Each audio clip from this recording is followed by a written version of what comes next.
I'm not saying day one or week one, but if you're a white belt, you should learn leg locks. And I know I'm biased, but Kent Peters agrees with me. If fucking Kent Peters says something, like, it's pretty much Bible, man. Yeah.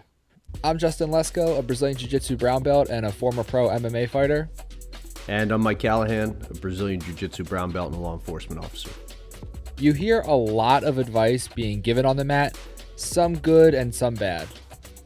Yeah, and since this is the time of year where a lot of people are going to be, trying jiu-jitsu for the first time, we figured we'd give you guys some advice that's worth remembering. And some advice that, well, sucks. What's the worst advice you ever got? Well, it's funny because there was this one time where somebody told me to do a podcast with my friend Justin, and they told me that I would have to, go over the intros like 50 times, just to please them. So, that was pretty bad advice. Yeah, that person was bad at advice. Well, an example of great advice would be to stop wearing ugly rash guards and switch to crown rash guards instead. Yeah, that's pretty good advice. So if you go to www.crownrashguards.com, you can see their selection. They have minimalist rash guards, no funky designs, no nonsense. We've been wearing them for a while now, so go check out their selection. Another good piece of advice is that you don't have to say www before a web address like it's 1999 because most people get it. But that's the World Wide Web. They're just high quality rash guards with simple designs, and they won't break the bank. Right, and you've heard us talk about it on this show before, how affordable normally doesn't necessarily correlate into being high quality, but that's not the case at all with these rash guards. They're really high quality rash guards, and you can get them for a really good price. So head over to crownrashguards.com and check them out. And make sure you tell them at the checkout that we sent you. Let's look at some advice you should take and some advice you should ignore. Welcome to That Jiu Jitsu Podcast. One of the things that I miss about normal life in January at both like the jiu-jitsu school and the real gym is the fucking flood of new people. And I think a lot of people hate when there's new people at the gym. I like when there's new people at the gym. The only thing I don't like is overcrowding on the mat or like when you're waiting for a bench. Like that sucks. Yeah. But I like new people. It's cool. Like good on you, new people, for trying something new. Yeah. Yeah, I don't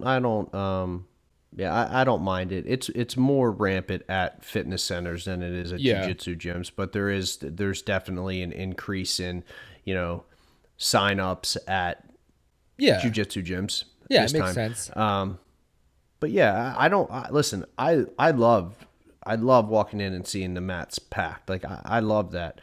But with that being said, if you're signing up, regardless of when you're signing up, but like we said in the intro, we're doing this because you're going to have a lot of people signing up at this time. You just gotta do some things the right way. Well, there's a lot of things. If you're a brand new person, there's a lot of things that people are going to try to give you advice and they're going to try to help you. And like, it's easy to say, listen to the black belts and the brown belts. Right. But if you're a brand new person, you don't really know how the hierarchy even really works. You don't know like who to listen to. So I've got some good advice that you should pay attention to and some bad advice that you should ignore. And if you're a new person who's just starting jiu-jitsu, this will be good for you. And if you're like a blue belt or another white belt, here's some things you shouldn't say to new people trying our sport for the first time and things that maybe you should stop doing yourself. Hit me. Fucking hit me with them. Buzz round. Well, go. I'm assuming you want bad advice first. Yeah. Give me the bad advice first. Well, this is bad advice that I know without naming certain names that certain schools follow. Some schools, when you sign up, won't let a white belt roll for like 2 or 3 months. And you have to, well, we won't get into you have to pay for the rolling classes and on top of what you already pay, which is a problem. but they won't let you roll because they're afraid you're going to hurt yourself or somebody else. Right. I think the intentions are good there. And maybe in cases where the individual is more geared towards like fitness and, making lifestyle changes and whatnot, I can see it. But Every time I've ever taught a class with a brand new person in it, I always say to them, do you want to watch some sparring first so you get a sense of it, or do you want to jump right in? If they want to watch, that's fine. Just sit on the side and mhm, watch. If they want to jump right in, I'm not putting a day one white belt with a week one white belt. I'm putting a day one white belt with a purple belt or higher, and the purple belt should know this isn't beat the shit out of this guy and let's help him. So I think the schools that don't let white belts roll is because they ultimately want to charge them for a higher class level where they can roll. And schools that don't let white belts roll because they think they're going to hurt themselves, it means they don't right. trust their higher belt students. And it's stupid. You should roll right away. Yeah. Again, it's like an antiquated system when you're not letting them roll. Like let them train. Put them with the guys who are more seasoned. Put them in positions or in situations where they're not going to get hurt. And go from there. Yeah. Like you said, if you're putting them with a purple belt or a brown belt or a black belt, that person, the more advanced person, should be able to, understand the situation and kind of roll Yeah. as the situation permits. Yeah. As that person. So, Yeah. yeah, but it's bullshit if you're not letting them roll. Like I said, I see it if it's more like, hey, we don't want to get this person killed. They're just they're really out of shape, or they But at the same time, Also, I'm not saying day one or week one, but if you're a white belt, you should learn leg locks. And I know I'm biased, but Kent Peters agrees with me. if fucking Kent Peters says something, like it's pretty much Bible, man. Yeah. You know. And listen, Kent, we got a flat tire a couple weeks ago, and we had to turn around, but don't worry, we're coming. I think it's we've talked about this a lot in the past. So we don't have to dive super into it, but there shouldn't be techniques that are like forbidden techniques you don't teach people because if you're a white belt and you don't know what a leg lock is, by the time you get to brown belt, you might be in trouble. And I'm not saying you should allow white belts to throw heel hooks at each other when they're No, rolling. but they need to learn. You can drill a Right. technique and not live spar it. You can Yep. have best of both worlds. I agree. One thing that's so common is and we both know people who say this, but they'll tell people to stay off of YouTube. They'll tell the new people to stay off of YouTube. I agree with that to a certain extent, It but depends what not the technique is. If like, right. it kind of ties into the leg lock thing. If you're going on YouTube to learn like super devastating heel hooks as a white belt and bringing it into the class, that's a problem. Like I don't think that you should be. I don't think that you should be after your first week going onto YouTube and looking up Eddie Bravo, you know, entrances into the truck or twisters or stuff like that. However, if you want to go on YouTube and maybe expand a little bit upon what you've learned that first week or two into class, I don't see any problem with that. It's it's mental training at that point. And if you can drill, if you have the means to drill what you're seeing on YouTube, I think it's even better. This is a different ball game than it was when you and I started training. Yeah. Like YouTube was around, but it wasn't nearly as prominent as it is now, and there wasn't nearly as much content out there as there is now. So it's a whole different ball game. And why would you handcuff these people and tell them not to take advantage of the resources that are out there? That's crazy to me. Yeah, and So like you kind of said, if you go to class on a Monday and you learn how to do an armbar from the closed guard on Tuesday, and you go on YouTube and watch another video about doing an armbar from closed guard, you're A, going to maybe get some more details that your instructor didn't show you, and B, remember you're like as a white belt, you're going to forget what you learn. Probably the time you walk out the door, you're going to forget it. So getting a refresher is not a bad thing. But I agree, you don't need to learn advanced rubber guard submissions Right. when you're a white belt. Use your tools effectively. Uh so I think good advice would be go on YouTube. Yeah. Go on YouTube within reason. Don't get overzealous. Just, it's a marathon. It's not a sprint. Everything that you want to learn, you will learn. You just have to, take it slow. Well, you said like don't get overzealous, and that was also on my list of good advice, which was relax, like chill out. Yeah. Don't spaz out if you're in a bad position. If you don't know what to do or you're stuck somewhere, going a million miles an hour with the Tasmanian devil is not going to help. So just relax and take it slow for a minute. So 2 points ago, we talked about having like these seasoned grapplers rolling with the brand new people. And the reason that we suggest that is because a seasoned grappler has the ability to kind of navigate through, we'll say, erratic behaviors that are typically displayed by new people, Yeah. or spastic behaviors.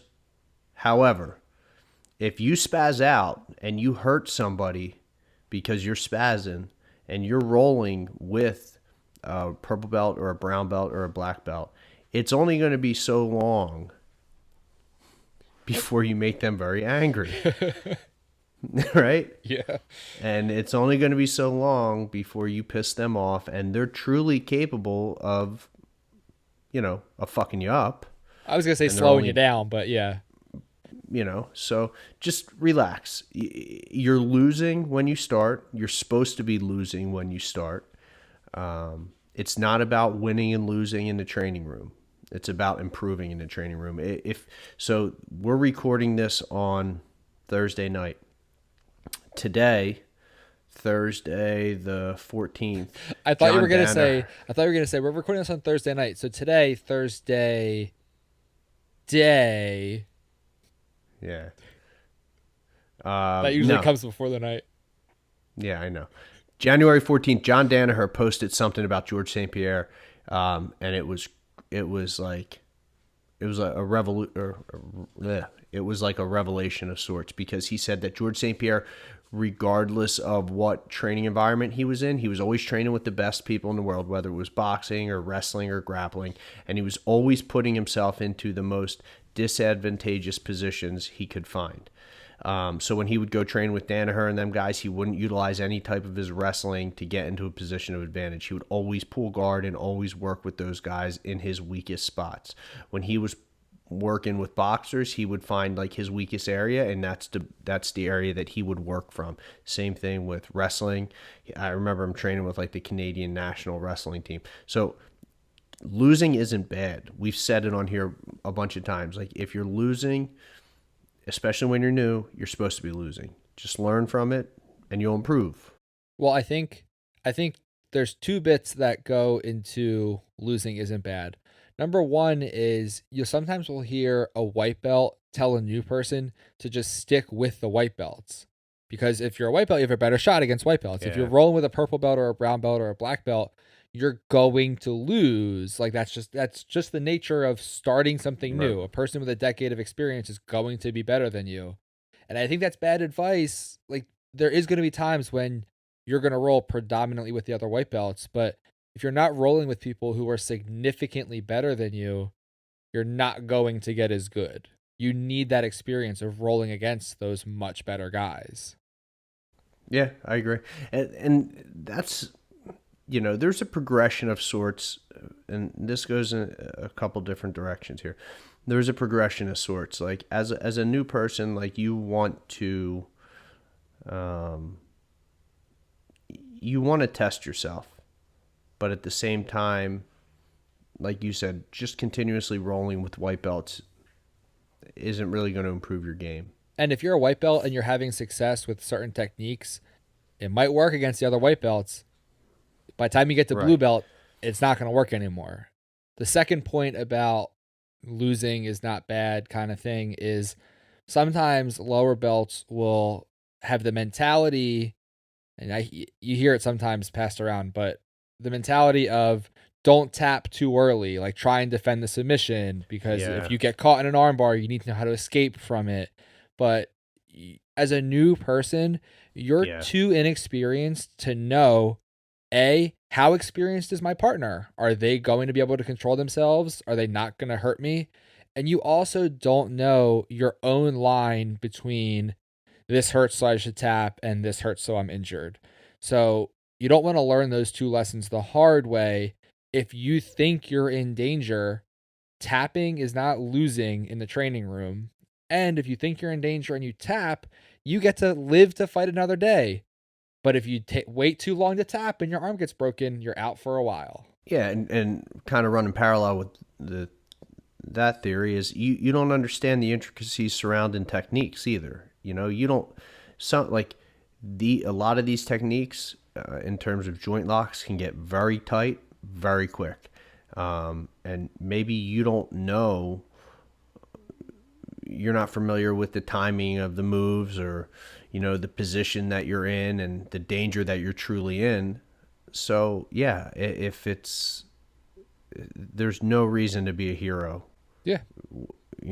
early on. Really, no reason to be a hero in the training room at all. But as you gain more of an understanding of the techniques and the positions of jujitsu, it's more understandable for you to be a little bit more stubborn. Like Brian White, the most stubborn Yeah. fuck in the world. Yeah, I had that triangle super fucking deep and he wouldn't tap, and I burnt my legs out and had nothing left for the rest of the Yeah, round because he just wouldn't tap after so 3 stubborn. minutes in a fucking triangle. So stubborn. Most stubborn person in the world. Well, I know another stubborn person. We'll break it up with some good advice. Some good advice is to train consistently. If you're only training Mm-hmm. here and there, you're not going to get good. I think that's pretty obvious. Some other good advice would be to ask questions. Like if someone's teaching you a technique and you don't understand something, you should ask. Or if you're rolling with a higher belt and they do something and you say, "Can you show me that after class?" Like most people want Right. to show it to you. So, If you're at a place that doesn't want to show you, or doesn't, make time for you after a structured class, like you're at the wrong fucking place. yeah. You know what I mean? If you're rolling and you can't find somebody to take some extra time to explain something that you might be unclear on, you're at the wrong fucking place. Yeah. Like, I mean, you need now, to put to be yourself. fair, if you showed up for competition training day, then you might get a different. It might be a different vibe. But Right. if you show up to sign up and the people put you into competition training day on your first day, you're also probably at the wrong place. So like, Right. So just, another piece of advice, you know, just make sure that the environment's right for you. If it doesn't feel right, there's a lot of options out there for training. But being in the right environment is going to be key. It's going to be really key in your whole jujitsu journey there. So just make sure you're in the right place. and make sure that you wash your gi. No one gives the Yeah, bad advice to not wash your gi, but wash your yeah. gi. I feel like we shouldn't even have to say that, but don't be a fucking slob. Um, One piece of very bad advice is that you don't need to wear a mouthpiece when you're rolling, and if someone tells you that, you should question their brain. Bitch. I guess basically we could sum it up with, if a white belt tells you a thing, maybe run it by a purple belt to see if it's true or not before you start listening to what the other white belt says. True. Yeah. And if you're a white belt, don't coach the other white belts. Yeah, just let it go, man. Like, it's kind of like they feel like they're not at the bottom of the Yeah. pecking order anymore. But Yeah. If you're yeah, if you're a white belt, you don't know what you don't know. You're not helping anybody by coaching them. With the exception being if you're like a D1 wrestler who's a white belt and you're drilling double legs that day, you can share some information with the other white belts. But outside of right. that, let the instructors instruct and you just try to learn and get better. I like it. So thinking about like good advice, bad advice, I was doing a lot of time thinking about like when I was a white belt, when I was a blue belt, and like maybe things that I wish that I knew, things that I know now, I wish I knew back then. Right. One thing I wish I knew was that getting to close guard and squeezing your close guard as tight as you can for as long as you can, that's not the same thing as people can't pass your guard. It just means you're good at staying in closed guard. And it took me a good bit to figure that out. That after like a Right. 4 minute round, we were just in my closed guard and I was just holding on the whole time. That's not a fun round, so don't do that. Also, if you're holding on to the guillotine as your opponent passes to side control, you can let that bad boy go. You're not going to finish that guillotine. Just move on. Just let it go. Yeah.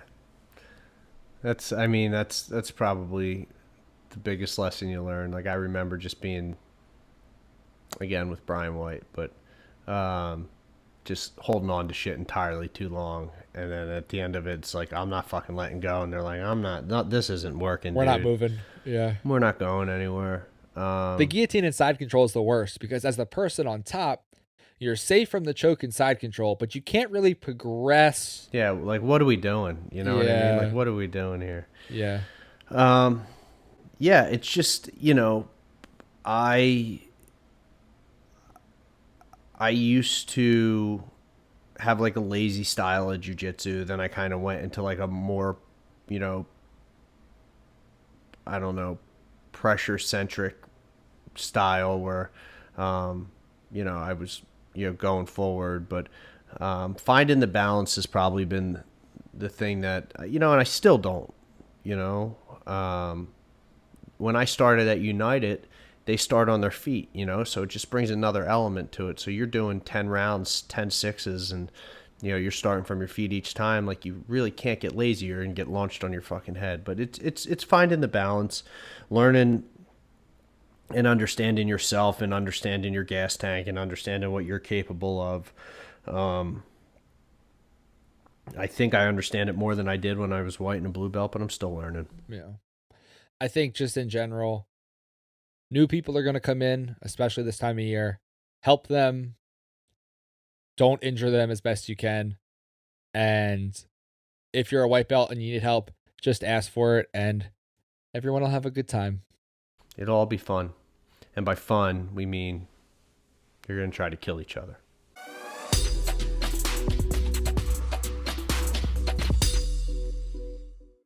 We got some jiu-jitsu news. We got some UFC We, news. yep. We got some things to talk about. Now, I know as a law enforcement officer, you hate the weed. You're very I do. anti-marijuana. The UFC is allowing they're not basically counting a positive marijuana test as a PED violation anymore with USADA, and Right. you still can't compete. You still can't compete while you're high. Basically, they don't care about what you have in your system marijuana wise, not on fight day. Yeah. As they should. Yeah. As they should. Yeah. You get like, it's crazy that there was people like getting suspended for years for marijuana violations. It's not a performance enhancing drug. I don't buy that it numbs you to the pain. Like, I don't fucking buy that. It shouldn't be viewed. Yeah. It Well, shouldn't be viewed as along the lines of EPOs or anabolic steroids or anything like that. they said, this is quoting, unless additional evidence exists that an athlete used it intentionally for performance enhancing purposes, which again, I don't know how you would enhance your performance with marijuana any more than you enhance your performance with Advil or Tylenol because all the benefits seem to be in a recovery sense. I don't Right. think weed makes you run faster or punch harder. Yeah. I do agree. Obviously, you shouldn't be on anything at the fight. And I think a big reason for that is that if you had a barn burner of a fight and they're trying to assess your mental state, if you're slightly delayed because you've had marijuana in your system, it can be harder on a medical side to assess the damage assess the damage you've received. But outside of competition, I don't really see what the harm is. You're not banning anyone from drinking Miller Lite in training camp. Right. Kind of the same Yeah. thing. Yeah. I'm good. I'm good with this with the change. I think it was time. Also, the UFC is allowing small groups of fans back on Fight Island. So all we have to do is get to Abu Dhabi and we're good to go. We can watch. I think that's like a 23-hour flight from Vegas. I get like severe flight anxiety. Do you really? You don't like to fly? Yeah. No, I mean when I get every plane that I get on, there's one of two things that are certain that are going to happen. Number one, it's going to get hijacked, and if that doesn't happen, which is a certainty in my mind, then the plane will undoubtedly suffer some type of mechanical failure that will take me to my death. You know what Muhammad Ali said about flying? If a bus breaks down, it don't fall 30,000 feet. Now, just to point out statistically, you're at like 100% for never having been hijacked or crashed. So, Well, I'll tell you what. I'll tell you what right now. Fucking warning to all terrorists out there. You're thinking about getting on a plane that I'm on right now with my flight anxiety, and after I have a couple fucking Tito's and clubs up there, better pack a fucking lunch, buddy. so Because we're in for a long day. We're in for a long day up there. Okay? Because go ahead. what I'm taking away from this I'll conversation, I'll talk about this shit all night. I'll talk about it like Lionel Richie. I'll talk about it all night long. what I'm taking away from this conversation is that these two UFC announcements kind of go hand in hand for you. That like weed is okay and you can fly to Abu Dhabi now. Like you might need a little bit of one to help you with the No. other. No. I'm not getting on a plane for 23 hours because I won't survive it. I will drink myself to death. Now that I think about it, when we take this show on the road for our world tour, we might have to do like the royal family and fly on separate planes just in case. If one plane goes down, bye-bye show. Yeah, I mean, we can't risk that. Can't risk that. So you drive and I'll fly. You sure you don't want to do the reverse? I'll drive, you fly. That's what I thought. Our boy Ryan Hall finally has a fight against Dan Ige. Dan Ige. Yeah, you know what? I'm kind of salty still that Ryan Hall has ignored my Instagram messages. It's all right. I've been. That's not. There's a lot of people who've ignored my messages. Like, here's the deal. We just need to start calling people like Paul Felder. Bro, you're like 30 minutes away from us. Like, just come on and say hi. I Huge fans. think he's in Abu Dhabi, so you might have to jump on a plane. I'm not going to do that.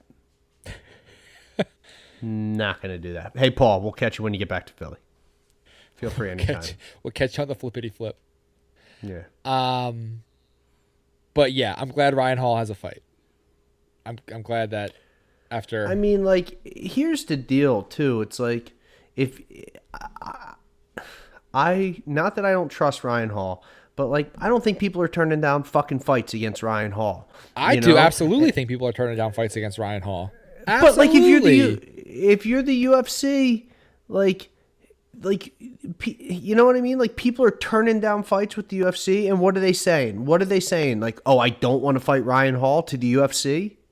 No, you just campaign for something else, or you know what I mean? I don't know. I don't think it's as bad as he's making it out to seem. Like, I'm sure that there are some people that might not want to fight him because it's a lose-lose situation, but fuck, man, like, I don't think the UFC is putting out a lot of offers to people to fight Ryan Hall. I think Ryan Hall is campaigning a lot, and I think there's a lot of people who are not calling UFC saying, I want to fight Ryan Hall. I think absolutely people don't want to fight Ryan Hall. Ryan Hall shouldn't be fighting a top 5 fighter. I don't believe that at all. I don't think that Ryan Hall was campaigning for like top 5 fighters. I'm like, no, dude, like, as a jiu-jitsu guy, I am excited that Ryan Hall is fighting, and I hope if he wins this fight, we don't have to wait like 2 more years again for him to fight again. I'm hoping if he wins this fight, we don't have to wait 2 more years for him to come on the fucking show. I'm sorry. I'm a little salty. I'm sorry for cursing. I almost didn't want to bring up this piece of news because I don't want to fucking talk about him. But Henry Cejudo all of a sudden now Yeah. says he's willing to come back to fight Figueiredo. And maybe if you go back to the first couple episodes we did on this show, when we talked about he retired, he was fucking bluffing because he wanted more money, and he thought that people liked him enough that if he said he was going to retire, the UFC would cut him a new deal. They didn't. Nobody cares. He just like Yeah. my thing my thing with him is he does the whole cringy act on purpose, right? He does it on purpose. Fucking brutal. Everyone knows that he's doing it on purpose, but he does it on purpose in a bad way. So not only am I not entertained by what you're doing, I'm annoyed at how bad you're doing it. Like, he's an actor in a bad play who's bad at acting. There's no part of this is redeemable. And he's a great fighter, and he lost to Mighty Mouse both times. Fighter. I don't care what the judges said. Yeah, oh yeah, he absolutely did. Yeah, he's I was a huge fan of him winning the Olympic gold medal. I followed him wrestling since he was a senior in high school. He skipped college and went to the international or the Olympic Training Center, and so I'm a fan. I'm a fan of his style and everything, but he is fucking brutal to listen to. He's fucking brutal to listen to. I thought that Cody Garbrandt and TJ Dillashaw were the worst ever paired together in terms of cringe-worthy bullshit. It wasn't. It was him and TJ Dillashaw. It was terrible. It was terrible. They're terrible. Well, the thing is, he does his act, his bit, and then he does that thing that annoying people do where they say something they think is funny and then look around for the laughs. And that's what he does. Every time he's on stage doing his little bit, he does something that he knows he's trying to do an act and put on this front. And then he kind of looks around like, is anyone laughing? No one's laughing. And if you come back, Figueiredo is going to stomp the shit out of you. So, like, no, he's not. Yeah, he is. No, he's not. Yes, he is. Bro. Yes, he is. Oh my, no, he's not. You're going to get salty like one of these people on Instagram who always gets so mad at me. Yeah, we're starting riots on Instagram, but like you're letting your personal feelings towards Cejudo cloud your judgment on that. He will run through Davison Figueiredo. He will run through him. All right, so now I'm torn that maybe I want him to come back so that I can be right about something, but at what cost? You're not going to be right, dude. At what cost? Figueiredo almost lost to Moreno. Yeah. So Figueiredo beats him. I'll put my money down right now. Figueiredo beats him if he comes back. But let's hope he doesn't. Let's just hope we all, as a sport, as a collective, can move on. I'm good with that. All right, guys. Thanks for hanging out with us. We put the links to our social media accounts below. So if you want to follow us individually or you want to follow the show, just give the links a follow. Check them out. Yeah, actually coming in the next few days on the YouTube page, we're going to have a post-fight breakdown of the Holloway-Calvin Kattar fight. We have a breakdown of the first fight between Conor and Dustin. We're going to do a preview show next week for Conor vs. Poirier 2. And we'll have our post-fight breakdown after the Conor and the Poirier fight. So a lot of good stuff coming, so make sure you check that out. If you like this video, please give it a big thumbs up and make sure you're subscribed. Oh, did you see that? No, I have my script in front of you. What happened? Don't break anything. Just give it a thumbs up. Don't punch your microphone. Good advice. That's back in the good advice section, not the bad advice section. Oh, well, no, it is good advice because my toddler, who's 1.5, broke my microphone. So you got a new one. Which led me to get this fucking beautiful piece of equipment. After that display I just saw, I'm not sure if it was actually your toddler or if it wasn't something you did. Seriously. Well, yeah. All right, so go ahead. Say, don't be a jerk to white belts.